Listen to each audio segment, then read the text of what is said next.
Bai, oso egokia eta oso originala, azkenean uste dut ematen duzuen mezua, azkenean guk ez daukagula piezarik ez garelako makinak, oso berezia da, azkenean bizitza bat da, eta gero alde batetik testigantzak eta hori oso egokiak izan dira baita ere ikusteko errealitatearen puntu ezberdinak, eta berez Dumiren pertsonaia oso ikusgarria eta baita ere oso erakargarria. Badakizu zeintzuk diren trafiko istripu gehienen atzean dauden kausak? Alkohola eta droga kontsumitzea. Bai, oso ondo, besteren bat. Eta gaizki deskantzatzea.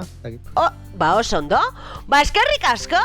Bastante originala, bastante divertigarria, oso ondo ulertzen da zein den dinamika, eta oso interesgarria eruditu zain nola plantatu duzuen tailerra. Super interesgarria eta divertigarria.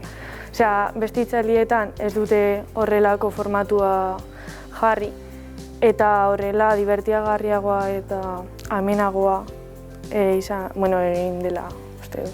Nire ustez lagunduko du asko ikusi dugun pertsona guztietan, zeren pentsaraztea egin digu eta ikusi dugu pentsatzen duguna baino arazo gehiago daudela errepidean eta honekin erabiliko dugu hobe, edo espero dut erabiltzea hobe ikusi duguna istripuak ez edukitzeko. Gustatu zait asko azkenean islatu delako errealitatean gertatzen diren istripuak eta oso erabilgarria iruditu zait guk gazteak izan da denbora gutxian horrelako ez ditugu esperimentatuko igual, baina bai gerta liteke orduan egotea prest zer dagoen kotxe bat hartzen duzunean. Kotxe hartzen duzunean, egoera txarretan ez duzulako bakarrik zure bizitza arriskuan jartzen baizik eta besteena. Eta oso injustia iruditu zait baita. Bitz batekin uste oso zaila dela, baina derrigorrezkoa ikusteko eta oso garrantzitsua zure etorkizuna garantizatzeko gutxienez.